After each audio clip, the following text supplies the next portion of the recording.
ዕብራውያን ምዕራፍ 12 ከቁጥር 15 እስከ 29 ተነስተን ቆመን እናነባለን።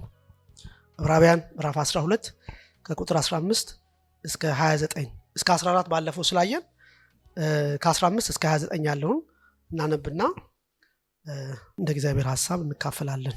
የእግዚአብሔርን ጸጋ ለማንም እንዳይጎድለው ብዙዎችም የሚረክሱበት አንድ መራራ ስር ወደ ላይ በቅሎ እንዳያስጨንቅ ሴሰኛም የሚሆን እንዳይገኝ ወይም ስለ አንድ መብል በኩርነቱን እንደሸጠ እንደ ኤሳው ለዚህ ዓለም የሚመች ሰው እንዳይሆን ተጠንቀቁ። ከዚያ በኋላ በረከቱን ሊወርስ በወደደ ጊዜ እንደተጣለ ታውቃላችሁና በእንባ ተግቶ ምንም ቢፈልገው ለንስሐ ስፍራ አላገኘምና ሊዳሰስ ወደሚችል ወደሚቃጠልም እሳት ወደ ጭጋግም ወደ ጨለማም ወደ አውሎ ንፋስም ወደ መለከት ድምፅም ወደ ቃሎችም ነገር አልደረሳችሁምና ያንም ነገር የሰሙት ሌላ ቃል እንዳይጨመረባቸው ለመኑ። እንስሳ እንኳን ተራራውን ቢነካ ተወግሮ ይሙት የምትለውን ትእዛዝ ሊታገሱ አልቻሉምና ሙሴም እጅግ እፈራለሁ እንቀጠቀጥማለሁ እስኪል ድረስ የሚታየው እጅግ የሚያስፈራ ነበረ። ነገር ግን ወደ ጽዮን ተራራና ወደ ሕያው እግዚአብሔር ከተማ ደርሳችኋል፣ ወደ ሰማያዊቱ ኢየሩሳሌም በደስታም ወደ ተሰበሰቡት ወደ አላፍ መላእክት በሰማያትም ወደ ተጻፉት ወደ በኩራት ማህበር የሁሉም ዳኛ ወደሚሆን ወደ እግዚአብሔር ፍጹማንም ወደ ሆኑት ወደ ጻድቃን መንፈሶች የአዲስ ኪዳን መካከለኛ ወደሚሆን ወደ ኢየሱስ ከአቤልም ደም ይልቅ የሚሻለውን ወደሚናገር ወደ መርጨት ደም ደርሳችኋል። ለሚናገረው እምቢ እንዳትሉ ተጠንቀቁ። እነዚያ በምድር ስላስረዳቸው እምቢ ባሉ ጊዜ ካላመለጡ ከሰማይ ከመጣው ፈቀቅ የምንል እኛስ እንዴት እናመልጣለን? በዚያም ጊዜ ድምፁ ምድርን አናወጠ። አሁን ግን አንድ ጊዜ ደግሜ እኔ ሰማይን አናውጣለሁ እንጂ ምድርን ብቻ አይደለም ብሎ ተስፋ ሰጥቷል። ዳሩ ግን አንድ ጊዜ ደግሜ የሚል ቃል የማይናወጡት ጸንተው እንዲኖሩ የሚናወጡት የተፈጠሩ እንደሚሆኑ ይለወጡ ዘንድ ያሳያል። ስለዚህ የማይናወጠውን መንግስት ስለምንቀበል በማክበርና በፍርሃት እግዚአብሔርን ደስ እያሰኘን የምናመልክበትን ጸጋ እንያዝ። አምላካችን በእውነት የሚያጠፋ እሳት ነውና። ጌታ ይመስገን። ተባረኩ። ቁጭ በሉ። ርዕሱን ያው እግዚአብሔርን ደስ እያሰኘን የምናመልክበትን ጸጋ እንያዝ ነው የሚለው። ያው ርዕስ ስለሆነ አሳጠርኩት። ጸጋ ምናርግ እንያዝ አልኩት ማለት ነው። ጌታ ይመስገን። ክብር ለጌታ ይሁን። እንግዲህ ምዕራፍ 12 መጀመሪያ ላይ ያየነው ስለ ሩጫ ነው የተናገረው አለ። በፊታችን ያለውን ሩጫ ምናርግ እንሩጥ እና ሩጫ ምንድነው አለ? በክርስቶስ ኢየሱስ ያለው ህይወታችን ማለት ነው። በክርስቶስ ኢየሱስ የተቀበልነው ህይወትና የምንኖረው ኑሮ ከተቀበልን ጀምሮ እስከምንሄድ ድረስ ያለው ዘመን ምን ተብሏል? ሩጫ ተብሏል። ስለሱ ተነጋግረናል። እና በዚህ ሩጫ ላይ ስንሮጥ ባለፈው ሳምንት ደግሞ ያየነው ነገር ምንድን ነበረ? እግዚአብሔር በሩጫው ላይ ስንሮጥ ወደ ግባችን እንድንደርስ ምን ይሰጠናል?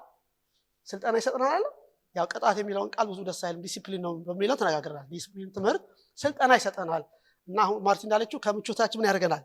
ይነቀንቅና ያስወጣና ወደ መሄድ ወዳለብን ነገር እንድንሄድ ያደርገናል። ደግሞ እውነት ነው፣ ሲመቸን ችግር አለብን። ልክ ነኝ አይደል? ሲሞቅም ሲሞቅም ያው ለከምከም ሲለን እንቸገራለን። ጌታ ይመስገን። ስለዚህ ባለፈው ሳምንት ያየነው እግዚአብሔር ዝም ብሎ ልጅ ካደረግን በኋላ ዝም ብሎ አይን አባት የሚወደውን ልጁ እና ልጁና ከእግዚአብሔር ጋር ያለን ግንኙነት ምንድነው? እንደ አባትና እንደ ልጅ ስለሆነ አባት ለልጁ ከሚያደርገው በላይ እግዚአብሔር እንድንታዘዘው ከቅድስናው እንድንካፈል ለእርሱ እንድንሆን እግዚአብሔር ያደርገናል፣ ያስተምረናል፣ ዲሲፕሊን ያደርገናል፣ ያው ይቀጣናል የሚለው እኛ ብዙ ጊዜ ሌላ ትርጉም ስለምንሰጠው በቃ ይገስጸናል የሚለው ነገር ደግሞ እውነት ነው። ምን እንድንሆን? ጥሩ ልጆች እንድንሆን አይደለም? ዲቃላ የማይቀጣ ዲቃላ ነው የሌለው። ስለዚህ ያኛው ልጅ እንዳንሆን ይሄኛው ልጅ ጥሩ ልጅ እንድንሆን እግዚአብሔር በመንገድ ላይ እና እዛ እንዲያውም መጨረሻ ላይ እንዲያውም አንድ ቃል ተናግሯል አይደል? ለእግራችሁ ቅን መንገድ አድርጉ የሚል ተናግሯል። ያው ሩጫ የምንሮጠው መንገድ ላይ ነው አይደል? እና የክርስትና ሩጫ የክርስትና መንገዱ ምንድነው አለ? ቀጥ ያለ እንዲህ ማመቻመች የለበትም። እውነት ከሆነ እውነት ነው፣ ውሸት ከሆነ ምንድነው? ውሸት ነው የሚለውን አይተና ያው ሰፊው ማለት ፈጥኜ ስለነበር ብዙ ያው የዘለልኳቸው ሐሳቦች አሉ። እኔ ያው ግን ይሄን ነበር የተመለከትነው። እግዚአብሔር ይመስገን። ስለዚህ ሩጫ ላይ ያለን ሰዎች ነን አይደል? እግዚአብሔር ይመስገን። ዛሬ ደግሞ የሚነግረን ነገር ምንድነው? ሩጫው ምን ያስፈልገዋል? ጸጋ ያስፈልገዋል። ሩጫ የሚሮጠው ምንድነው? በእግዚአብሔር ምንድነው? ጸጋ ነው የሚል ሐሳብ። ምክንያቱም ሁለት ጊዜ ነው። የመጀመሪያው ላይ ማንም ጸጋው እንዳይጎድለው ይልና መጨረሻ ሲዘጋው ደግሞ ጸጋው ምን እናደርጋለን? እንያዛለን። እግዚአብሔር ይመስገን። ኦኬ። ስለዚህ ጸጋው ምን ይፈልጋል ማለት ሩጫው ምን ይፈልጋል? ጸጋ ይፈልጋል። እግዚአብሔር ይመስገን። ክብር ለጌታ ይሁን። ስለዚህ ቁጥር 15 እና 16 እንደገና አንብበው። እንደዚህ ይላል፣ የእግዚአብሔር ጸጋ ለማንም እንዳይሆን እንዳይጎለው ብዙዎች የሚረክሱበት አንድ መራራ ስር ወደ ላይ በቅሎ እንዳያስጨንቅ ሴሰኛም የሚሆን እንዳይገኝ ወይም ስለ አንድ መብል በኩርነቱን እንደሸጠ እንደ ኤሳው ለዚህ ዓለም የሚመስለው እንዳይሆኑ ተጠንቀቁ ይላል። ባይዘወይ ይሄ አምስተኛው ማስጠንቀቂያ ነው መጽሐፍ ውስጥ ሐዋርያው ሲጽፍ አምስተኛው ጊዜ የመጨረሻው ማስጠንቀቂያ ማለት ነው። ግን ሲያስጠነቅቃቸው ዝም ብሎ የሚያስጠነቅቃቸው የሆነ ትምህርት ያስተምራቸውና ከዛ ትምህርት ላይ ተነስቶ ተጠንቀቁ እያለ ይናገራል። እና መጀመሪያ ያላቸው ትዝ ይላችሁ እኮ ምዕራፍ 1 እና ምዕራፍ 2ን ከተናገረ በኋላ ምዕራፍ 2 ላይ ከሰማነው ነገር እንዳንወሰን ምን እናድርግ እንጠንቀቅ አይደል የሚለው። እና በክርስቶስ ኢየሱስ የመጣው ንግግር የተሻለና የበለጠ ነው። ስለዚህ የመጨረሻው ንግግር ማን ነው? በክርስቶስ የመጣው ነው። ስለዚህ ለዛ ነገር ምን እናድርግ እንጠንቀቅ ብሎ የመጀመሪያው ማስጠንቀቂያ ሰጥቷቸዋል። ከዛ ምዕራፍ 3 ላይ ይመጣና ደግሞ በእናንተ መካከል ክፉና አመፀኛ ጠማማ ልብ እንዳይገኝ ምን አድርጉ ተጠንቀቁ ብሎ በእስራኤል በምድረ በዳ የሆነውን ታሪክ አንስቶ ያስጠነቅቀናል። ከዛ ሶስተኛ የመጣው አስጠንቅቆ ደግሞ ምዕራፍ 5 ላይ ነው አይደል? ምዕራፍ 5 ላይ ነው። እና መሰረትን ደጋግማችሁን አታርጉ፣ አትስሩ፣ አያስፈልግም። ምክንያቱም መሰረት ሁሉ ጊዜ ተደጋግሞ ምን ይሆን አይደለም። አንዴ ከሰራችሁ በኋላ ቀጥሉ። ያቺ መሬት አለ እንዲያው አይደል? መሬቷ ብዙ ጊዜ በእርሷ ላይ የሚወርደውን ዝናብ የምትጠጣ ፍሬ ካላፈራች ምን ትሆናለች? ትቆረጣለች ምናምን የሚል አየን አይደል? ሶስተኛው እሱ ነበር። አራተኛው ደግሞ ምዕራፍ 10 ላይ ያለው ነው። መሰብሰባችሁን አታርጉ አላቸው። አትተው አይደል? መሰብሰባችሁን አትተው ካለ በኋላ እንግዲህ የእውነትን ዕውቀት ወደን ከተቀበልን በኋላ አይደል ወደን ኃጢአትን ብንሰራ ለኃጢአት መስዋዕት አይቀርልንም የሚለው ምዕራፍ 10 ላይ ያለውን አየን። ዛሬ ስንተኛውን? አምስተኛውን እንመለከታለን። ምን አድርጉ ይላል? ማንም ጸጋ እንዳይጎልባችሁ ተጠንቀቁ ይላል። ጌታ ይመስገን። እስቲ ጸጋ አይጎልብኝም በሉ። ጌታ ይመስገን። ጸጋ ማለት ነው ማለት ነው። እስቲ እሱ ዲፋይን ጎደለ አልጎደለ እንደማለት መጀመሪያ ጸጋ ማለት ነው ማለት ነው። ጸጋ ማለት ምን ማለት ነው? ጸጋ ማለት የሚያስችል ማለት ነው። ጸጋ ማለት ምን ማለት ነው? እግዚአብሔር የሰጠን ነገር ጸጋ ይባላል። ለምሳሌ እግዚአብሔር ኢየሱስን ሰጠን አይደል? ምህረት ሰጠን፣ ጸጋ። እሺ ሌላ ጸጋ ማለት ምን ማለት ነው? ጸጋ ማለት የእግዚአብሔር ስጦታ ነው ማለት ነው። ጌታ ይመስገን። ሌላ ጸጋ ማለት እሺ ደስሽ በራሳችን ማድረግ የማንችለውን ነገር አይደል እግዚአብሔር የሰጠን ነገር እሱም ይባላል ጸጋ ይባላል። ሌላም ይጨምራል ጸጋን በተመለከተ ይሄ ነው አይደል? ጌታ ይመስገን። ባጭሩ ምን ነው ጸጋ ማለት እኛ ዲዘርቭ ማናረገው አይደል? የማይገባን በኔቸርም ይሁን በምን የማይገባን ነገር እንዲሁ በነፃ እግዚአብሔር ለሰው ምን ያደርገው የሰጠው ስጦታ ይሄ ነው ጸጋ ማለት። እግዚአብሔር ይመስገን። ስለዚህ በክርስቶስ ኢየሱስ የመጣው ለምሳሌ መዳናችን ራሱ በጸጋ ነው እንላለን አይደል? በስራ አይደለም። ጸጋ ሲሆን ስራ የለበትም፣ ከስራ ውጭ ነው። እግዚአብሔር ይመስገን። ስለዚህ ዛሬ ደግሞ ትንሽ ጨመር እናደርገዋለን። ምክንያቱም አለዛ የእግዚአብሔር ጸጋ እንዳይጎልባችሁ ሲል ምን ማለት ነው የሚለውን ደግሞ ዲፋይን ለማድረግ 1 3 4 ጥቅሶችን ወስደን እናንብብ ስለ ጸጋ ማለት ነው። ኦኬ ለምሳሌ ዮሐንስ ወንጌል ምዕራፍ 1 ቁጥር 17 የምታውቁት እኛ ሁላችን ከሙላቱ ምን አደረግን?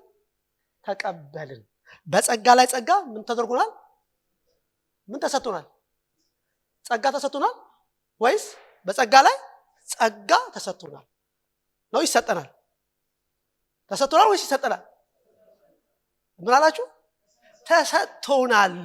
እግዚአብሔር ይመስገን። ስለዚህ ጸጋ ምን ተደርጎናል? እኛ ከሙላቱ ከክርስቶስ ነው። ከሙላቱ ምን አደረግን?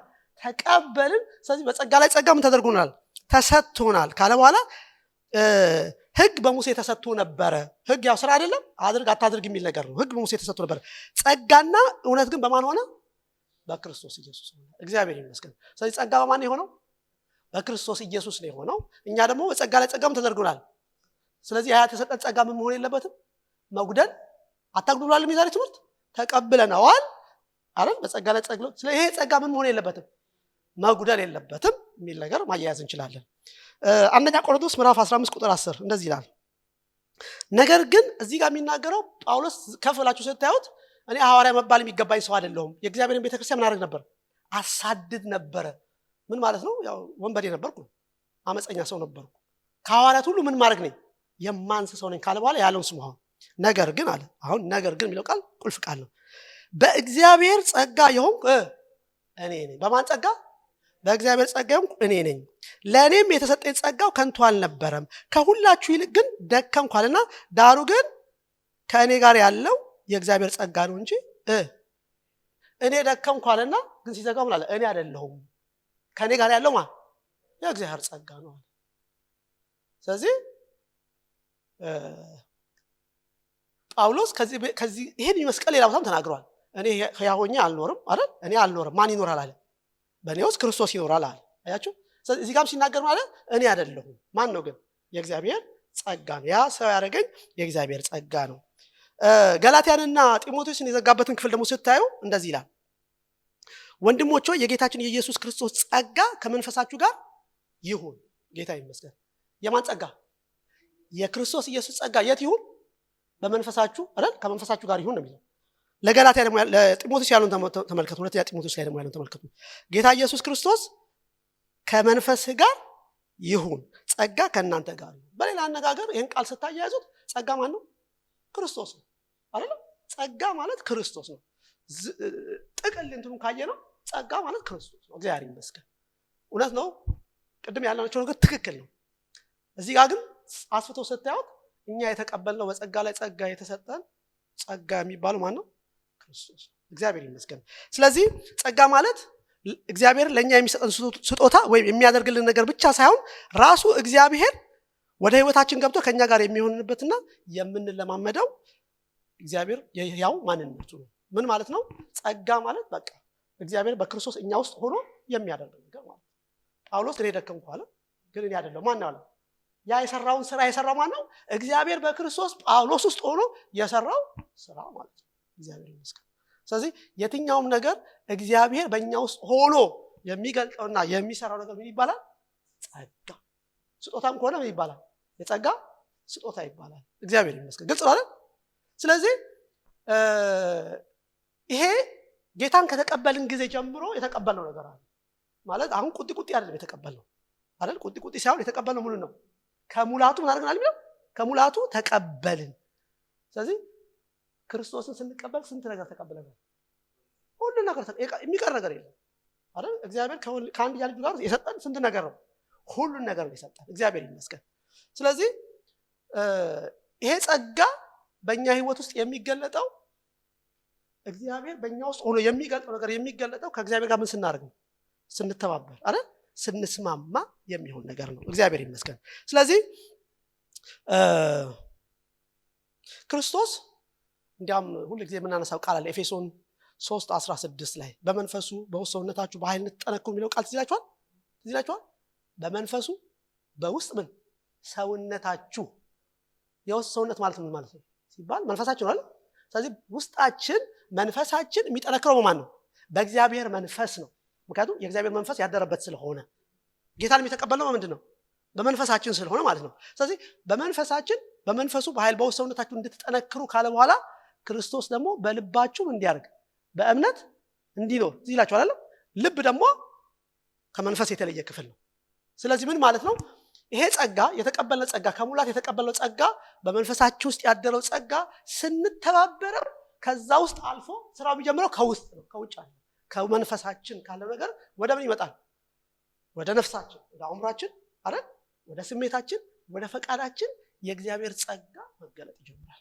ስለዚህ ስናስብ እንደ እግዚአብሔር ሐሳብ እንድናስብ ያ ጸጋ ይረዳናል አይረዳንም? ይረዳናል አይደል?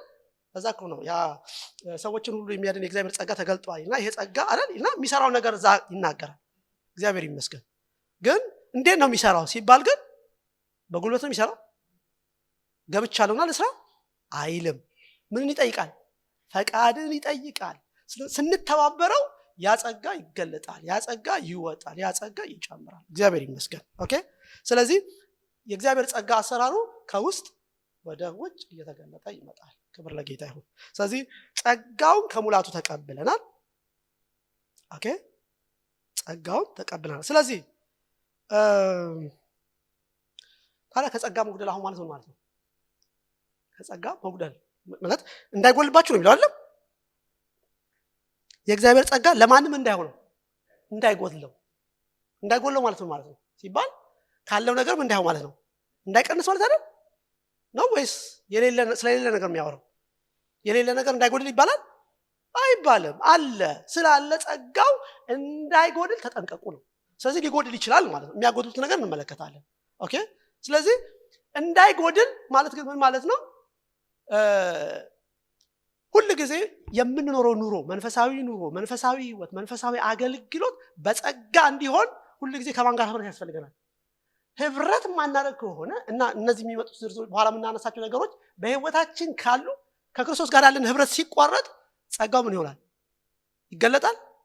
ቅድም እንዳልኳችሁ ፈቃድን የሚጠይቅ ነው። ስለዚህ የእግዚአብሔር ጸጋ በህይወታችን እንዲሰራ እንዳይጎድል ካስፈለገ ጤናማ ምን ያስፈልገናል? ከዚህ የጸጋ አምላክ ከሆነው ከእግዚአብሔር ጋር ጤነኛ ህብረትና ግንኙነት ያስፈልገናል። እግዚአብሔር ይመስገን። ስለዚህ ከሱ ጋር የጠለቀ ህብረት ሲኖረን ጸጋው ከኛ ጋር ነው። ህብረት ሲቋረጥ ባዶ ነን አይደል? እንደዛ ታውቋቸው ያውቃል። ሁሌ ይታወቃል እኮ ያለ ህብረት ያለ እንትን ሲሆን የምናደርገው ነገር ሁሉ ክሽ እንደሆነ ይገባናል። ልክ ነኝ ካለ አይገባችሁም? ይታወቃችኋል። ግን በዚህ እያደግን እንሄዳለን። እግዚአብሔር ይመስገን። ስለዚህ ጸጋ እንዳይጎድል ማለት ያ ማለት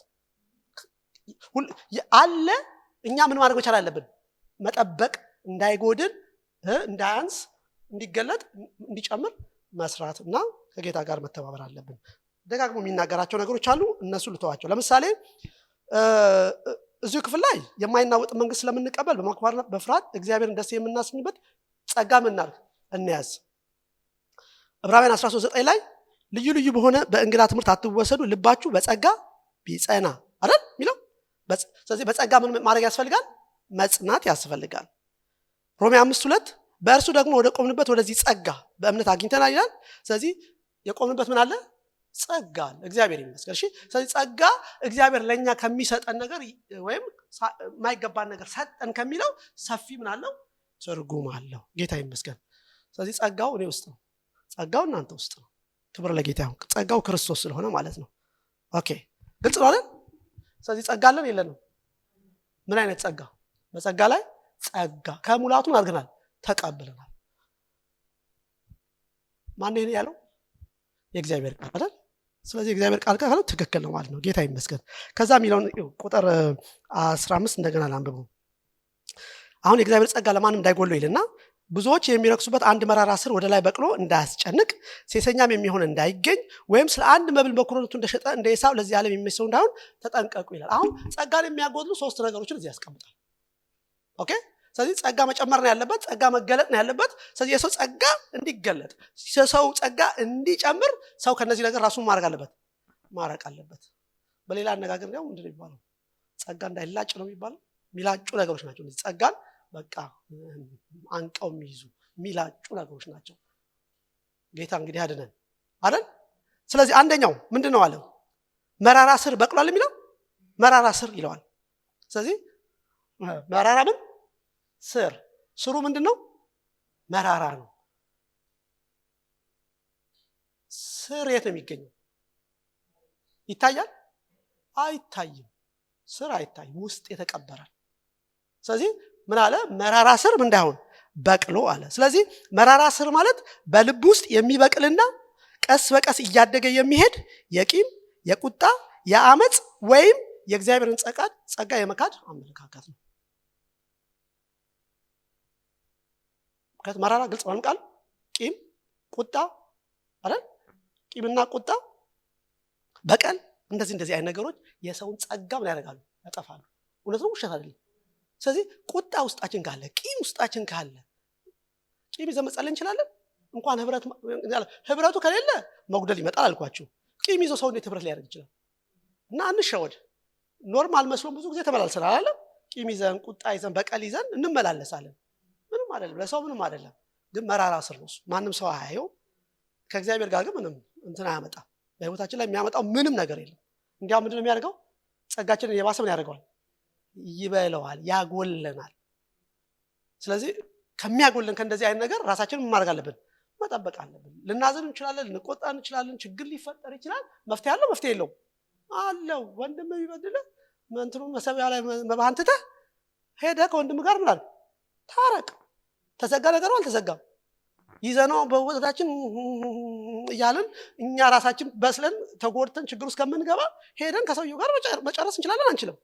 ባይዘው ሰው በድሏችሁ ከሄደ በኋላ ነገሩን ብትይዙት የሚጎዳ ማን ነው? የያዘው ነው የበደለው ነው? የያዘው ነው። ግን ነው ሳይንቲስቶች እንደሚሉት ሐኪሞች እንደሚሉት አንዱ የጤና ችግር የካንሰር ችግር ምንድነው? ቂም አይደል? እውነት እኮ ነው፣ እውነት ነው። እንዲያው ሐኪም መርምሯችሁ በሽታ መገኘት ካልተቻለ እንዴ ነው ጭንቀት አለብህ ምናምን ብሎ የሚጠይቀው። ስለዚህ ሳይኮሎጂስት ጋር ይልካችኋል አይደል? ምክንያቱም ጭንቀት በራሱ በሽታ ነው፣ በሽታ አይደለም። ለዛው ገዳይ በሽታ እና ጸጋን ይላጫል። ስለዚህ እግዚአብሔር ይመስገን እኛ ከዚህ ነገር መጠንቀቅ አለብን።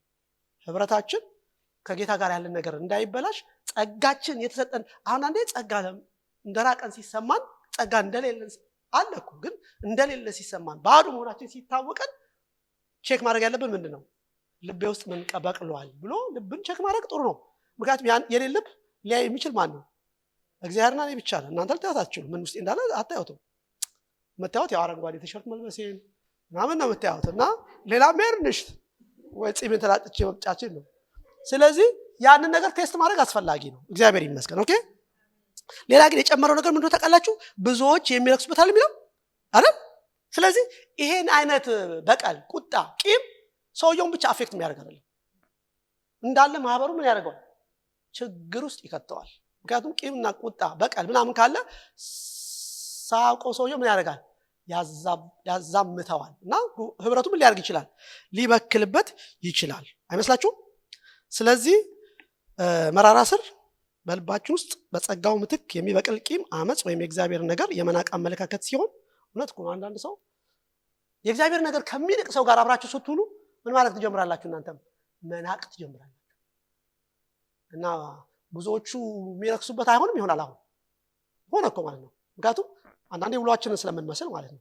ስለዚህ እንዲህ አይነት ሰው ተው መባል መቻል አለበት አይደል? ምክንያቱም ነገሩ የሚያልቀው ሰውየው ጋር ብቻ አይደለም፣ ከዛ ወደ ሌላ ሰው ጋር ይሄዳልና የማይሆን ችግር ውስጥ ይፈጠራል። ኦኬ።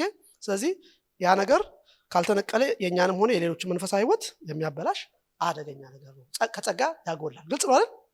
እግዚአብሔር ከዚህ ያድነን እንግዲህ አይመስላችሁም? ምክንያቱም ጸጋችንን ይዘን ጠብቀን ጨምረን ለመሄድ ካስፈለገ ከእንዲያ ነገር ፈጽሞ ነፃ መሆን አለብን። የበደሉን ሰዎች ይቅር ማለት፣ ቂም ያለብንን መተው አይደል?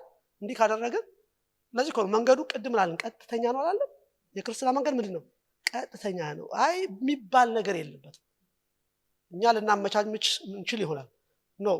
ስለዚህ ቂምና ቁጣ ከህይወታችን መወገድ አለባቸው። እግዚአብሔር ይመስገን። ሌላ ሁለተኛ ያነሳው ምንድነው? ሴሰኝነት ነው አይደል? ሁለተኛ ያነሳው ጸጋን የሚገድል ነገር ወይም የሚያጎድል ነገር ምንድነው ካላችሁ ሴሰኝነት አይደል? ሁለተኛው መሰለኝ ሴሰኝነት ነው። ኦኬ። ሴሰኛ ማለት ነው ሴሰኛ ማለት ምን ማለት ነው የሚለውን ቃሉን እዚህ ጋር ጽፌላችኋለሁ አለ አይደል? አዎ አለ እዚህ እናንተ ጋር። ኦኬ። እንደዚህ ይላል በዚህ ክፍል ሴሰኛ ተብሎ የተተረጎመው ቃል በግሪክ ፖርኖስ፣ ይሄን ቃል እናውቀዋለን አይደል? ፖርኖግራፊ የሚለው ማለት ነው። እና ፖርኖስ በመባል ይታወቃል። ሁለት ትርጉም ነው ያለው። ኦኬ። አንደኛ ቀጥታ እንደወረደ ትርጉሙ ምንድነው? ህገወጥ የጾታ ግንኙነት አይደል? ከጋብቻ ውጭ የሚደረግ ማንኛውም አይነት የጾታ ግንኙነት፣ ምንዝርና ወይም የዝሙት ድርጊት፣ በቃ እነዚህ እርኩስ የሆኑ አይደል አክቲቪቲዎች ምን ተብለው ይጠራሉ? ሴሰኝነት ተብለው ይጠራሉ። አንደኛ ይሄ ነው። በመንፈሳዊ ትርጉሙ ደግሞ እግዚአብሔርን በሌላ ነገር መተካት አይደል? መንፈሳዊ ዝሙት አይደል? ከእውነተኛው አምላክ ይልቅ የዓለምን ደስታ፣ ገንዘብ ወይም ጊዜያዊ ጥቅም ከእግዚአብሔር ማስቀደም ማለት ነው። ኦኬ። ምንም ግልጽ ነው ይሄ በቃ አይደል? እግዚአብሔርን ጸጋ ያጎላል አይጎልም? እንዲያ ነገር ያጎላል። የእግዚአብሔርን ነገር በውስጣችን ያለውን የእግዚአብሔርን ጸጋ የሚበላ ነገር አንዱ ይሄ አይነት ነገር ነውና ከእንደዚህ አይነት ነገር መራቅ እና በቅድስና መኖር ጸጋችንን ምን ያደርገዋል? እንዲጨምር እንዲገለጥ ያደርገዋል። ስለዚህ የመጀመሪያው ጸጋን የሚያጎድል ነገር፣ የተሰጠን ነገር፣ በክርስቶስ ያለውን ነገር የሚያጎልብን ነገር ወይም ጸጋችንን የሚበላ ነገር ይሄኛው አንደኛው ሴሰኝነት ነው። ሌላው ደግሞ መራራ ስር ነው። ሶስተኛው ለዚህ ዓለም የሚመች ሰው ነው አይደል? ለዛ ዓለም የሚለው በኩርነቱን አይደል? ስለ አንድ መብል በኩርነቱን እንደሸጠ እንደ ኤሳው ለዚህ ዓለም የሚመች ሰው እንዳይሆን ተጠንቀቁ። ለዚህ ዓለም የሚመች ሰው፣ ለዚህ ዓለም የሚመች ሰው ምን አይነት ሰው? እንዴት አይነት ሰው? እንትና ይመቸኛል እንላለን ትላላችሁ ወይ? እንትና ትመቸኛለች ብትሉ ሰው አላችሁ አይደል? በሆነ ነገር ምን ስለምታደርጋችሁ ስለምትመቻችሁ የምትገልጡበት የራሳችሁ እንትን አላችሁና ለዓለም የሚመች ሰው ምን አይነት ሰው? ምን አይነት ሰው ለዓለም የሚመች ሰው? በዚህ ክፍል ላይ ለዓለም የሚመች ሰው የሚለው ቃል ፕሮፌነ ወይም አንጎድሊ ወርድሊ ፐርሰን ይላል። በግሪክኛውም አለ። ስለዚህ መንፈሳዊና ቅዱስ የሆነ ነገር አቃሎ የሚመለከት አይደል? ለዚህ ዓለም የሚመች ሰው ምክንያቱም ያው ዓለምና እግዚአብሔር ጥላቸው አይደሉም ናቸው። ለዘላቂው የእግዚአብሔር ነገር ግድ የሌለውና በጊዜያዊ ዓለማዊ ህይወት ብቻ የሚኖር ሰውን ለማመልከት ነው። ኤሳው በአንድ ምግብ አይደለም። አሁን ምግብ ምን ረሃቡን መታገስ ይችላል አይችልም? ይችላል አይችልም? ይችል ነበር። እንኳን ምሳ ቀርቶ 3 ቀንም ላይ በላይ ይችላል፣ ችግር የለውም። ግን አልታየውም። እሱ የሚያጣውን ነገር ያ ዘላለማዊውን ነገር አላየውም። በአንድ ምግብ ቀለለበት። ያ አያችሁ፣ መንፈሳዊ ነገር የሚቀልበት ሰው እሱ ለዓለም ምን የሚሆን ሰው? የሚመች ሰው። ዋጋ መክፈል የማይፈልግ ሰው፣ ስለ ጌታ ዋጋ መክፈል የማይፈልግ ሰው እሱ ምንድነው? ለዓለም የሚመች ሰው። ዴማስ ይላችኋል ከነ ጳውሎስ ጋር ይሰራ የነበረ ትልቅ ሰው ነው። አንድ ወቅት ላይ ምን አለው? ይሄ ዓለምን ወዶ ምን ማለት ነው? እኔ መቼም ይሄ ቃል ጌታን ትቷል ብዬ አይደለም የሚገባኝ ምንድነው? እነሱ መከራ እየተቀበሉ አይደለም፣ እስር ቤት ይገባሉ፣ ይገደላሉ። እሱ ነገር አልፈለገም። በቃ እሱ ምቾቱን የፈለገ። ስለዚህ ዓለምን ወዶ መስቀልን ቻው ብሎ መከራን ትቶ እንደሄደ ነው ማሰብ። ስለዚህ እንደዚህ አይነት ሰው ዓለምን የሚመቸው ሰው መንፈሳዊ ነገር አይገባውም በመጀመሪያ ደረጃ። ምክንያቱም ለሱ ከንቱኑ በላይ ነው የሚፈልገው። ወርድ የሆነ በቃ ነፍሱ የምትፈልገውን ነገር ደስ አንዳንዴ እንደዛ ያህል ሰው እኔ ደስ ያለኝ ነው ማለት ነው አይደል ይላል እኮ ስትጠይቁት። ቃሉ ጥሩ ይመስላል ግን ትክክል አይደለም። ደስ ያለንን የምናደርገው ድሮ ቤት ነበር አይደል? በእንትና ፈቃድ ስር እያለን ማለት ነው አይደል? በዚህ በአየሩ ላይ ባለው ፈለቃ ኤፌሶን እኮ እንደዛ የሚለው ሙታን በነበረን ጊዜ ለዚህ አየር ላይ ያለው አለቃ ፈቃድ በተገዛን ጊዜ የልቦናችንና የስጋችንን ፈቃድ ደስ ያለ ነገር እያደረግን እንኖር ነበር። የእግዚአብሔር መውደዱ ማለት ቸርነቱ ምህረቱ በተገለጠ ጊዜ ግን እግዚአብሔር ዳነን። ከምን ደስ አለን ከሚል ነው አዳን። አሁን ደስ ይበለው ወደሚለው ኖሮ ነው የመጣ ነው አይመስላችሁም? ማን ደስ ይበለው? ጌታ ደስ ይበለው። እግዚአብሔር ይመስገን። ስለዚህ ለዓለም የሚመች ሰው ደስታውን ብቻ የሚያይ ሰውና ከዚህ ነገር መውጣት አለብን። ለምንድን ነው መውጣት ያለብን? እያደግን ስላለን ወደ ማቹሪቲ። ህፃን ልጅ ችግር አለበት። ያው ስለማያውቁ ነገር እሱ ደስ ያለውን ነው የሚያደርገው። ሩክዝሽት የሚባል ነገር የለም። የእሱ ብቻ ሳይሆን ቢፈልግ የሰውንም ምን ማድረግ ይፈልጋል? መጫወቻ መንጠቅ ይፈልጋል። እያደገ ሲሄድስ የራሱን ኪፕ ማድረግ የሰውን አይነካም። እያደገ ሲሄድስ የራሱን ለሰው መስጠት ይጀምራል። አይመስላችሁም? የኛም ህይወት እንደዚህ እግዚአብሔር ይመስገን። ስለዚህ እያደግን ያለን ሰዎች ስለሆነ እኔ ደስ ያለኝን ነው የምለው አይሰራም። በእግዚአብሔር ቤት አይሰራም። እንደዛ የምናደርግ ከሆነ ጸጋችን ምን አይደለም፣ ጸጋችን እየጎደለ ነው የሚለው። ለመሰላችሁ በውስጣችን ያለው ጸጋ የክርስቶስ ስለሆነ በእኛ ውስጥ የሚገልጠው ነገር ስለሆነ ጌታ የሚፈልገው ነገር ስንፈልግ ብቻ ነው ጸጋው ምን የሚሆነው። እኔ ደስ ያለኝን ካልን ግን ያኛው ጸጋ ምን ይላል? በል ሂድ ይላል አይደል? ሂድ ይላል፣ ጸጋው ይጎላል እና ጌታ ይርዳል። ስለዚህ እነዚህ ሶስት ነገሮች በጣም ወሳኝ ናቸው። ስለ ዳንን ሁሌ እንደምናወራው ስለ ዳንን እንደፈለግን እንድንኖር የተጠራን ሰዎች አይደለም። ደግሞ እንዲህ አይነት ትምህርት መጽሐፍ ቅዱስ ውስጥ የለም። እግዚአብሔር የጠራንና ያዳንን ለዓላማ ነው። ዋጋ ተከፍሎልናል ማለት ነው። ስለዚህ ያንን አክብረን መያዝ እና ከጊዜያዊ እንዲያውም እኮ አሁን ካልተሳሳትኩ ማለት ነው አሁን ብዙ ጊዜ እነዚህ መንፈሳዊ ትልቅ ዋጋ ያላቸው ነገር እንደተራ ተቆጥረዋል አይደል? በየመድረኮቻችን የሚሰበከው ምድራዊ ነገር ነው። ለዚህ ዓለም የሚጠቅም ነገር ነው የሚሰበከው። ምን ትበላለህ፣ ምን ትጠጣለህ አይደል? ምን ታገኛለህ ምናምን። በኢየሱስ ስም የሰማይን የዘጋ ነገር ነው ያለው። የሰማይ ነገር አትሰሙ፣ ምድራዊ ነገር ብቻ ነው ያለው። ስለዚህ ይሄ ነገር ቸርችን የትም አያደርሳትም። የትም ከክርስቶስ ጸጋ እንዲያው ምንድነው የሚያደርጋት? ያፋታታል። አይመስላችሁም? ስለዚህ በምድር ላይ ባለው ነገር ብቻ ትኩረት ማድረግ የዓለም እንደዚህ አይነት ለዓለም የሚመች እንደማን እንደ ኤሳው አይነት ሰው ባይዘው ወይ ይሄ ሴሰኛነት ብሎ አይደለም ያስቀመጠው ጸሐፊው አንደኛው። ከዛ ማን አመጣ? ኤሳውን አመጣ አይደል? እንግዲህ ይሄ ሐዋርያ በጣም የብሉይ ኪዳን ምን ያለው ሰው ነው? ሙሉ ዕውቀት ያለው ሰው ነው። ዝም ብሎ አይደለም ነገሮችን ያነሳውና አይ ቲንክ አሁን ሴሰኛ ሲል እኔ በአእምሮ ማን እንዳለ ይመስላችኋል? ሮቤል ነው አይደል? ያዕቆብ ልጅ ምክንያቱም ስለ ብኩርና እያወራ ብኩርናውን ያጣው ኤሳው ብቻ አይደለም። ሮቤልም ጨምር ነው አይደል? ምክንያቱም መጽሐፍ ቅዱስ ብሉይ ኪዳን ስለ ብኩርና ሲያወራ የሚያወራቸው በጣም ወሳኝ 3 ነገሮች አሉት። በኩር በመሆን በብሉይ ኪዳን በኩር በመሆን የሚገኘው ጥቅም እንደሆነ ታውቃላችሁ? አንድ ሰው በኩር ሲሆን ምንድን ነው የሚያገኘው? በኩር ሆነ ማለት በብሉይ ኪዳን ውስጥ የሚያገኛቸው ጥቅሞች ምንድን ናቸው? በረከቶች ምንድን ናቸው? አሁን እዚህ ጋር ስለ መብል በኩር ነው ምን አደረገ? ተወው አይደል? ምን ችግር አለ? ምንድን ነው በኩር? የቁጥር 1 እና ቁጥር 2 መሆን ምንድን ነው ልዩነቱ? ማለት ነው አንደኛ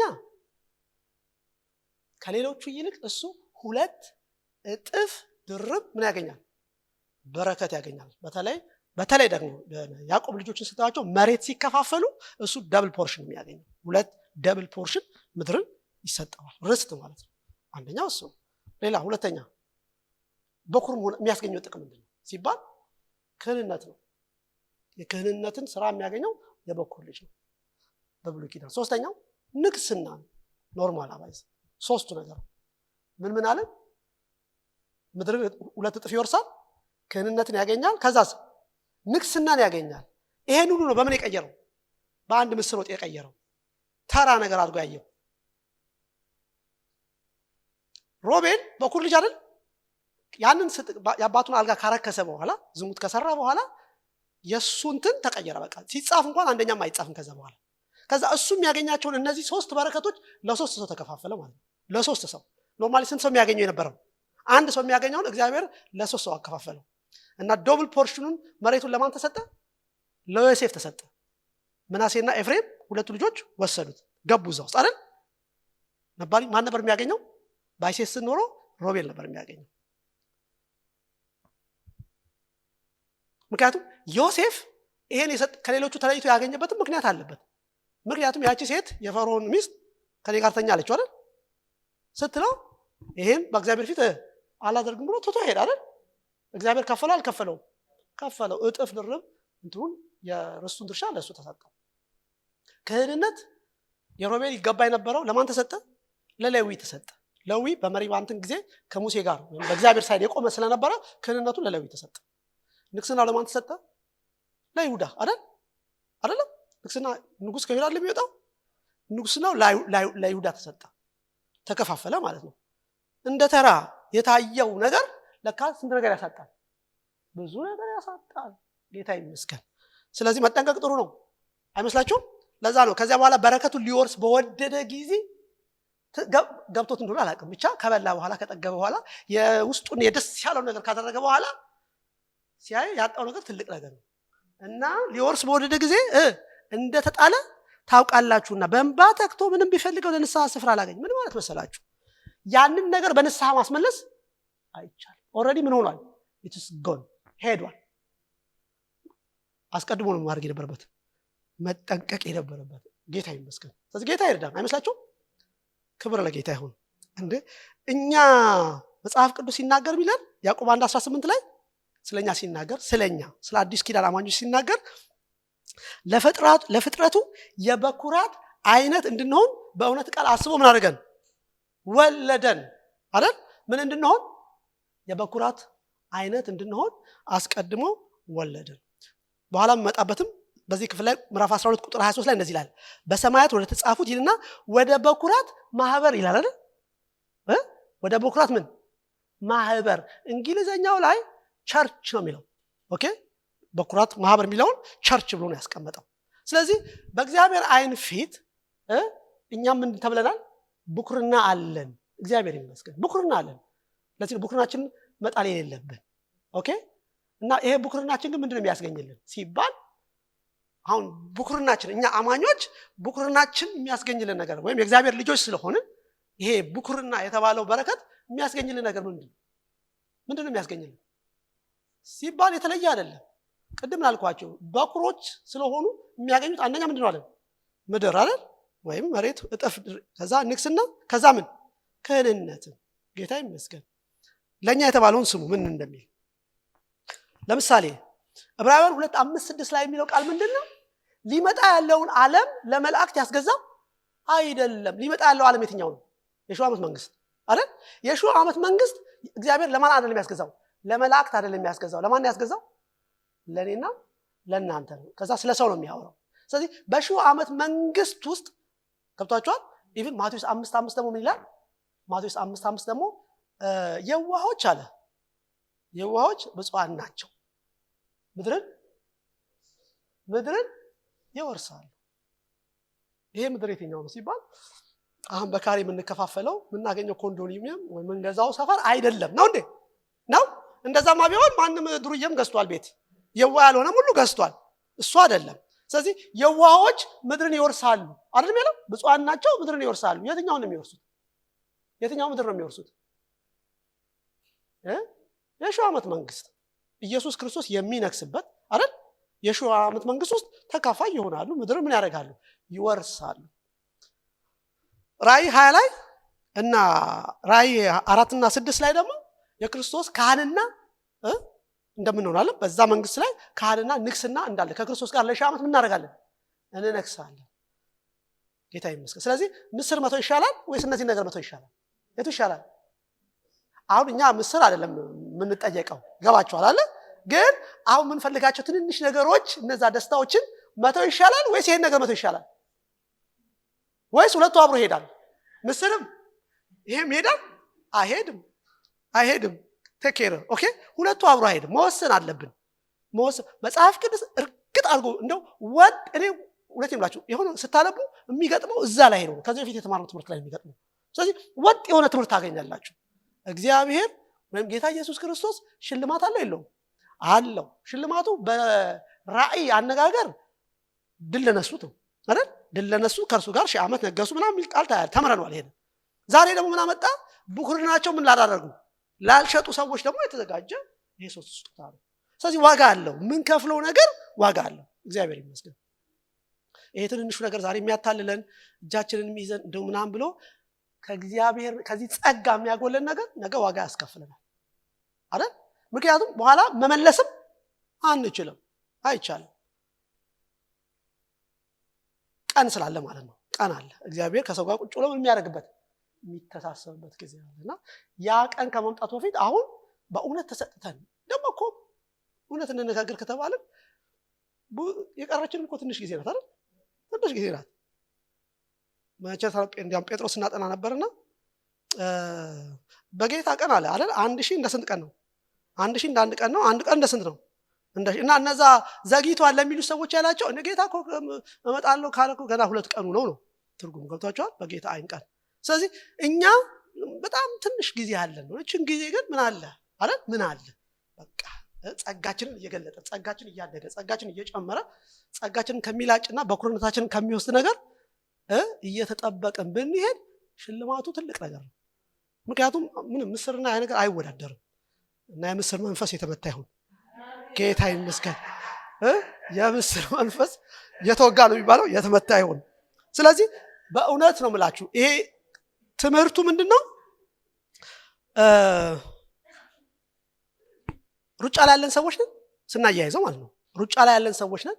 በሩጫው ላይ እግዚአብሔር ጣልቃ ይገባል በህይወታችን። ዝም ብሎ አይመለከተንም። ሂዝ አወር ትሬነር፣ ያየናል፣ ያስተምረናል፣ ዲሲፕሊን ያስተምረናል። ችግሩ ግን ምንድነው? አንዳንዴ እኛ ስለማንሰማ እየተባልንም ዝም ስለምን እድሜ ልካችንን በቃ በዛ ነገር ተይዘን ቁጭ እንላለን። እንድንወጣበት ከተፈለገ ነገር ሳንወጣ ማለት ነው። ስለዚህ እንደዛም ሆኖ ግን በቃ ይሄ አሁን የምንሮጠው ሩጫ መጨረስ የምንችለው በእግዚአብሔር ምንድነው? ጸጋ ነው። ይሄ ጸጋ ደግሞ ዝም ብሎ ያለ ነገር አይደለም። ውስጣችን ገብቷል፣ በሙላት ተቀብለናል።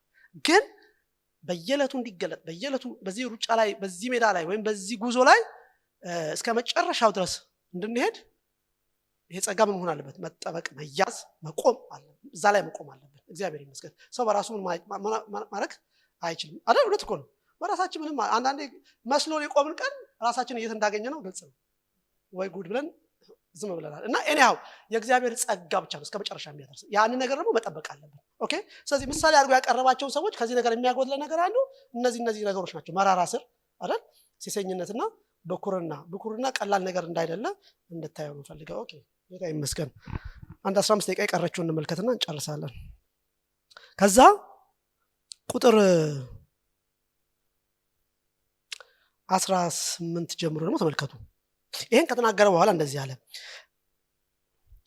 ባይዘው ከቁጥር 18 እስከ 24 የሚናገረው ብሉይ ኪዳንና አዲስ ኪዳን ነው የሚያነጻጽረው፣ ሌላ ነገር አይደለም። ምክንያቱም መጽሐፉ በሙሉ አይደል አዲስና ብሉይ ነው ያወዳደረ የመጣው። ምክንያቱም ክርስቶስ በአዲሱ ኪዳን የመጣው ነገር በክርስቶስ የመጣው ነገር በጣም የተሻለና የበለጠ ነው እያለ ነው ብዙ ነገር የተናገረው።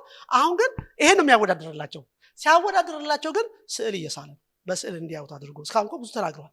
ግን ብሉይ ኪዳን ምንድን ነው የሚመስለው፣ አዲስ ኪዳን ምንድን ነው የሚመስለው ለማለት ፒክቸሩን እዚህ ጋር አስቀምጠዋል። ሲጀምር በብሉይ ኪዳን ይጀምራል። እንደዚህ ይላል፣ ሊዳሰስ ወደሚችል ወደሚቃጠል እሳት ባይዘወይ አይ ዶንት ኖ እኔ አሁን ስለማልጽፈው እንጂ አንዳንድ ጊዜ አሁን እዚህ ጋር ይሄኛው የኛ አማርኛ ሊዳሰስ ወደሚችል ወደሚቃጠል እሳት ይላል አይደል?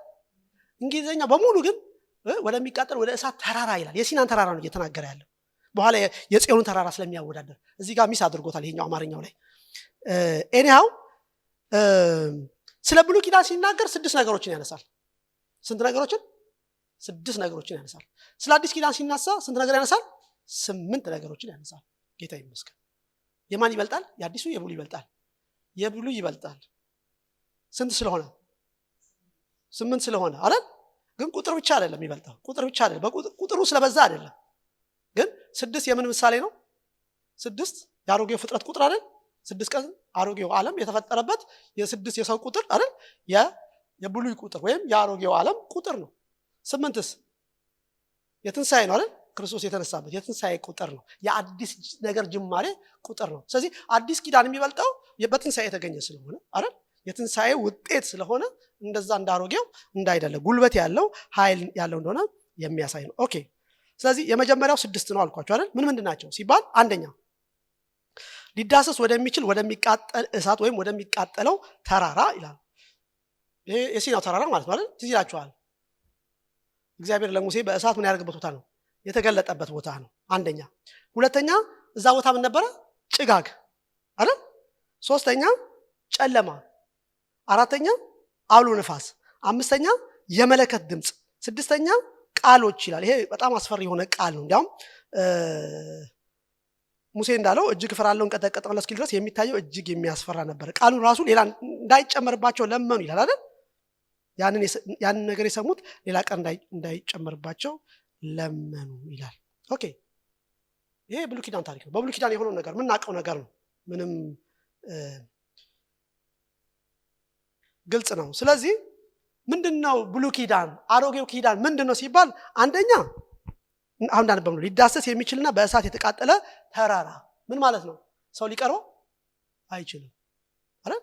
ስለዚህ በብሉይ ኪዳን የነበረው እግዚአብሔር ሰው የሚቀርበው አይደለም አይደል? በብሉይ ኪዳን የነበረው ሰው እግዚአብሔር እንዲያው በጣም ነገሩ የሚታየው እዛ ያለው ሲን የሚያስፈራ ስለሆነ እንኳን ተራው ሰው ሙሴ ምን ያደርግ ነበር? ይፈራና ይንቀጠቀጥ ነበር። ሁለተኛ ጨለማ ብሎታል አይደል? ሶስተኛ ጭጋግ። ጨለማና ጭጋግ ምንድን ነው ልዩነቱ? ጨለማና ጭጋግ ምንድን ነው?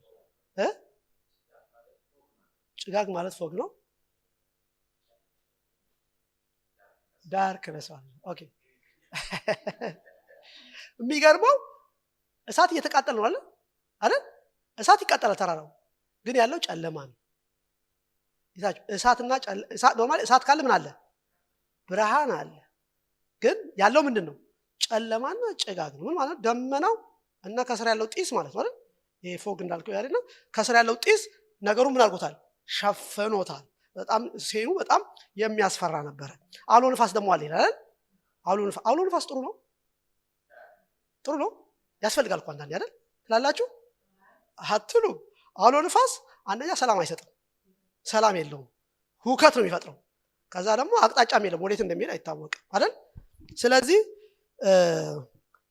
የድሮው የብሉይ ኪዳን ብዙ ለሰው ሰላም የሚሰጥ አይደለም። አንደኛ በጣም አስፈሪ ነገር ነው፣ እግዚአብሔርን በትክክል የሚቀርብ ሰው ምናምን ነገር የለውም። ሁለተኛ ደግሞ ሰላም እና እረፍት የሌለበት እንደሆነ እናያለን። የመለከት ድምፅ ደግሞ ይሰማ ነበር አይደል? መለከት ድምፅ ምንድነው? ስራው ማስጠንቀቅ ነው አይደል? ማስጠንቀቅ ነው። ስለዚህ ብሉይ ኪዳን በሙሉ ማስጠንቀቅ ነው ስራው። አታድርግ ነው፣ አታድርግ ነው፣ ትጠፋለህ ነው፣ ትሞታለህ ነው። ልክ ነው? ልክ አይደለም? ልክ ነው? ልክ አይደለም? ስለዚህ ይሄ በማስጠንቀቂያ ብቻ የተሞላ የብሉይ ኪዳን አገልግሎት ነው። አዲስ ኪዳን እንደዛ አይደለም። ምን ስላለ? ጸጋ አይደል አሁን ያወራነው ስላለ ማለት ነው። ኦኬ ስለዚህ ሌላው የሚያስፈራ ታላቅ ድምጽ ነበረው። ኦኬ ስለዚህ እንዲህ አይነቱ ሴን ውስጥ ነው የነበረው የብሉይ ኪዳን ህዝብ። አሁን ችግሩ ምንድነው? ለኛ ተራ ሊመስል ይችላል። ለአንባቢዎቹ ግን እያላቸው ያለው እኮ ምን መሰላችሁ? እንዴት ነው ከዚህኛው ወደዚህኛው እንዴት ልትመለሱ ትፈልጋላችሁ ብሎ ነው ኮምፓራይዝን የሚያደርግላቸው አይደል? ያ ነገር ማንም ሰው ምን ሊያደርገው አይችልም። በእውነት ሊቀርበው ደስ የሚላል የሚያስፈራ ነገር ነው። አስጨናቂ ነገር ነው። አስፈሪ ነገር ነው። ሰላም እረፍት አይሰጥም። ኢቭን እንኳን ያው በሌላም ሃይማኖት እንዳለ ማለት ነው አብዛኛው ትምህርት አታደርግ የሚላል አታደርግ፣ አትሂድ፣ አትቀመጥ፣ አትነሳ፣ አትተኛ፣ አትጨፍር በቃ ሁሉ ነገር ብዙ ነገር እንደዛ ነው። የብሉይና ጸጋ የሌለበት ትምህርት እሱ ነው። ስለዚህ ይሄ ነው መጀመሪያ የሚያሳያቸው። እኛ ግን ከሙላቱ ከጸጋው ምን አድርገናል? ተቀበልናል።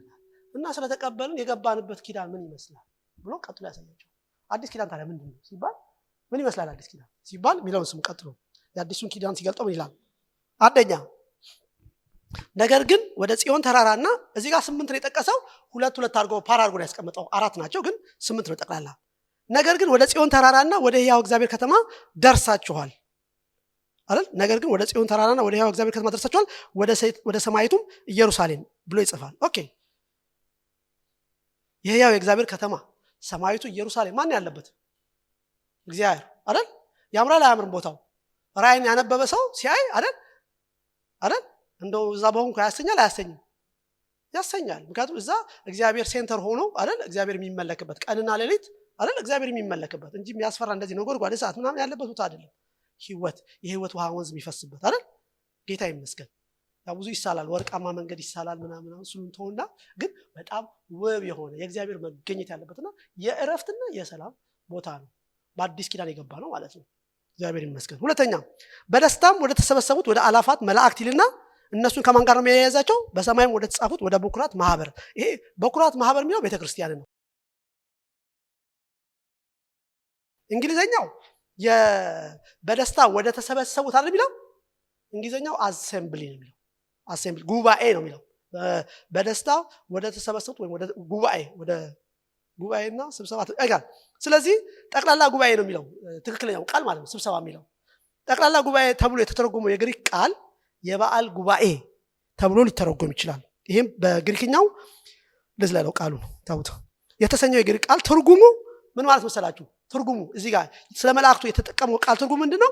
ዓለም አቀፋዊ ስብሰባ ሙሉ ወይም የተባላ ጉባኤ ሲሆን ማለት ነው። ህዝቡ እንደ ኦሎምፒክ ጨዋታ ያሉትን ህዝባዊ በዓላትን ለማክበር ለሚያደርጉት ስብሰባ የሚያገለግል ነው። ጌታ ይመስገን። አሁን ምንድነው ያለ ያለው ጳውሎስ የተጠቀመበት ቃል ምንድነው? ስለ መላእክት ስብሰባ ሲያወራ ልክ በኦሎምፒክ ጨዋታ ጊዜ ህዝብ ስታዲየም ላይ ይሰበሰባል ወይ አሁን የዓለም ዋንጫ ነበር አይደል? ልክ እንደዛ መላእክቶቹ እንደተሰበሰቡ የሚያሳየው ማን ተሰብስቦ? መላእክቶች ምን አድርገዋል? ተሰብስበዋል። የት? ኦሎምፒክ ጨዋታ ሊያዩ ማለት ነው። ከማን ጋር ነው ያያያዘን ግን? ከዛ ደግሞ ወደ ጻፉ በሰማያት ወደ ጻፉ ወደ በኩራት ማህበር ቸርች ለኛ ማለት ነው። ስለዚህ ተጫዋቾቹ እነማን ናቸው? በእንትኑ በምሳሌው ነውና መሐል ያሉት ተጫዋቾቹ እነማን ናቸው? ቸርች ናቸው። ሜዳው ላይ ያሉት ቸርቾች ናቸው። በኩራት የተባሉት ቸርች ናቸው። እና እነሱ የሚያደርጉትን ነገር ሁሉ የሚመለከቱ ምን አሉ ማለት ነው? በዙሪያችን ምን አሉ? መላእክቶች አሉ። ለምን ሲባል 1:14 ላይ እንዳየ ነው ማለት ነው። እነዚህ መላእክት የዳኑት ሰዎች የሚያግዙ አይደሉም? የዳኑት ሰዎች ለማገዝ የሚላኩ ምንድን ናቸው? መላእክት ናቸው እንጂ ተጫዋቾቹ እነሱ አይደለም። ተጫዋቾቹ ሯጮቹ እኛ ነን። እግዚአብሔር ይመስገን። ስለዚህ አዲስ ኪዳን ሲገልጠው ምንድነው? አንደኛ የገባ ነው ወደ እግዚአብሔር ማደሪያ ወደ እረፍት ነው የመጣ ነው። ሁለተኛ መላእክቶች ተሰብስበው እኛን ወደሚያዩበት ክልል ውስጥ ነው የመጣ ነው። እንዲያውም ይላችኋል አንድ ነፍስ ሲድን ይላል ሉቃስ ላይ አስራል። ማን ነው ደስ የሚለው? የቤተክርስቲያን ሽማግሌ ነው አይደለም? ሰማይ ያለ መላእክት ይለዋል። ለምን? የሯጩ ቁጥር ጨመረ አልጨመረም? ጨመረ። እና ስታዲየም ውስጥ ሆኖ መጣ ይቀበሏቸዋል ሲመጡ። በቃ ጌታ ይመስገን ሃሌሉያ። እና ትልቅ ሴን ነው። በጣም ደስ የሚል ሴን ነው። አዲስ ኪዳን ይሄንን ነው የሚያሳየው ማለት ነው። ኦኬ ከዛ ሶስተኛ የሁሉም ዳኛ ወደሚሆን ወደ እግዚአብሔር ፍጹማን ወደሆኑት ወደ ጻድቃን መንፈሶች ይላል። እነዚህ የብሉይ ኪዳን ሰዎች ናቸው። በክርስቶስ ኢየሱስ ጥላነት አምነው እግዚአብሔር ጻድቅ ነው። እነሱንም ምን ያደርጋል? ገብቷቸዋል። እነሱም እዚህ ቦታ ውስጥ አሉ። ገና በትንሣኤ ስላልተነሱ የጻድቃን መንፈሶች ተብለዋል። ከዛ የአዲሱ ኪዳን መካከለኛ ወደሚሆን ወደ ኢየሱስ ከአቤልም ደም ይልቅ የሚሻለውን ወደሚናገር ወደ መርጨት ደም ደርሳችኋል። ይህን ተምረናል። ስለዚህ ጌታ ይመስገን። አዲሱ ኪዳን እንዴት ውብ ነው! ኦኬ፣ እንደዛኛው አይደለም፣ እንደ ብሉይ አይደለም።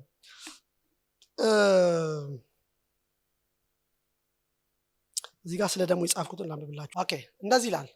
በዚህ መጽሐፍ ውስጥ የክርስቶስ ደም ጠቅላላ በዕብራዊ ማለት ነው ጎልቶ የሚታይና ወሳኝ ነው። ምክንያቱም እዚህ ጋር ከአቤል ደም ይልቅ አይደለም የሚናገረውን ወደ መርጨት ደም ደርሳችኋል ይላል። ክርስቶስ የአዲሱ ኪዳን መካከለኛ ነው።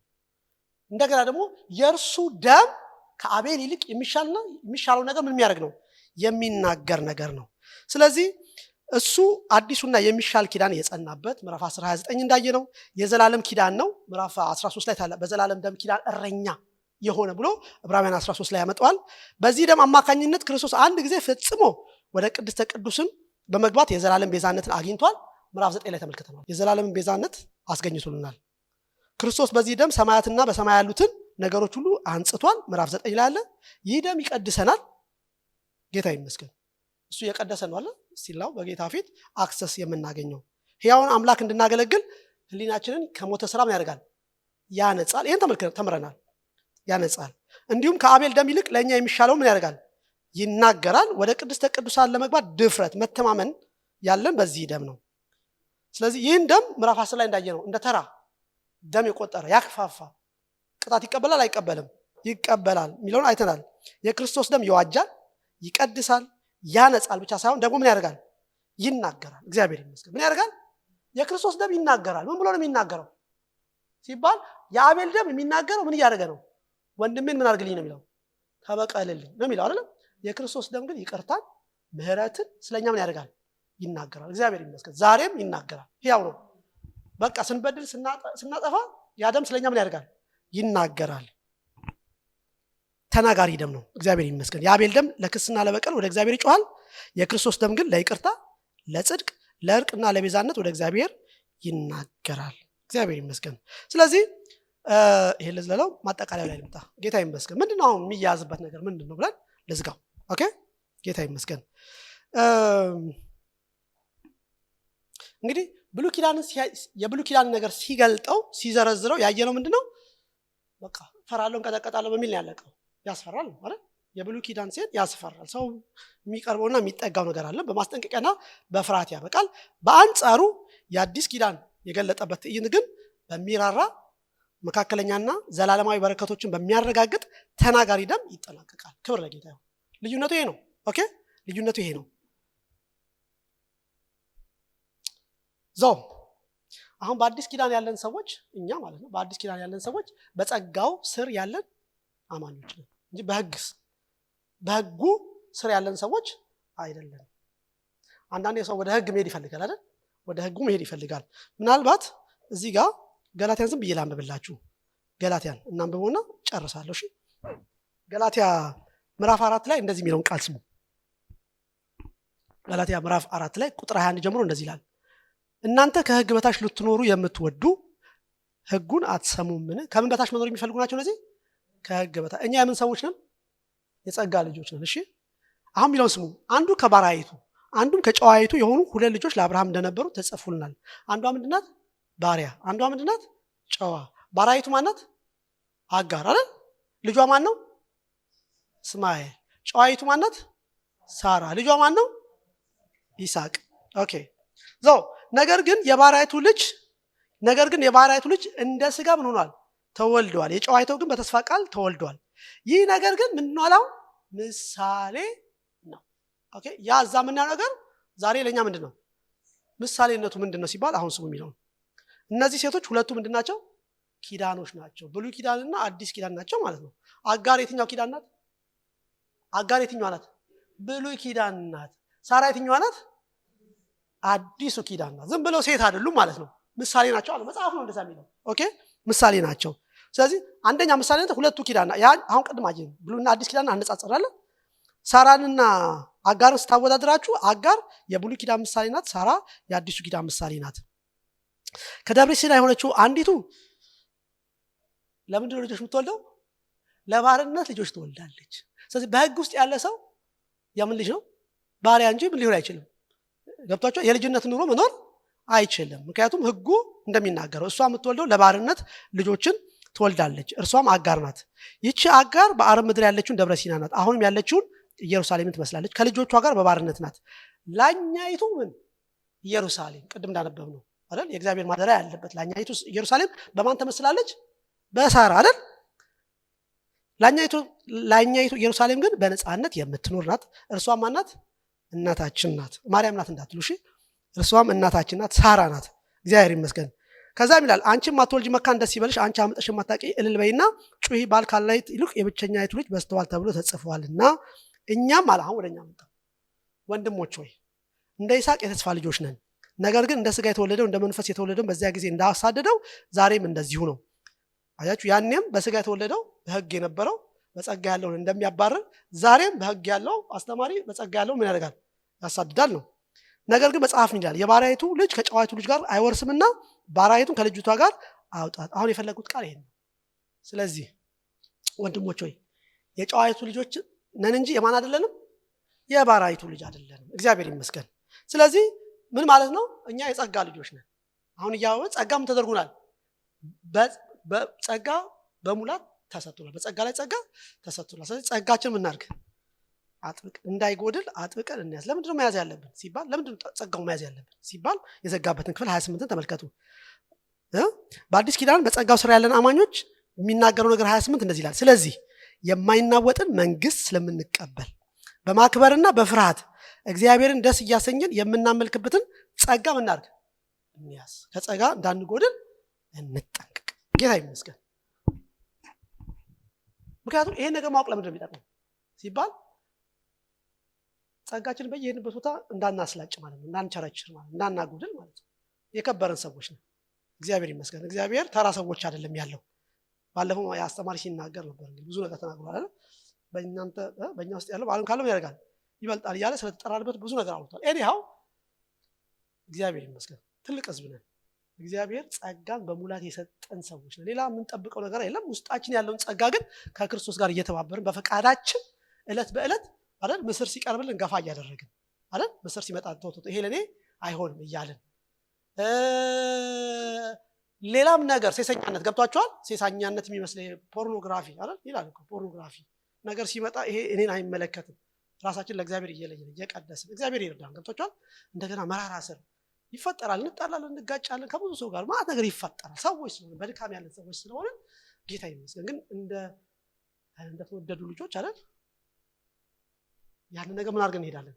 በቃ ሶልቭ አድርገን እንሄዳለን። እንደዛ ካደረግን ጸጋችንን እየጨመርን እየገለጥን ይሄ ብዙዎችን የሚያስጨንቅ ሳይሆን ብዙዎችን የሚፈውስ ብዙዎችን የሚረዳ ቅድም ማለት ብዙዎችን የሚደርስ ጸጋ ከኛ ምን ያደርጋል?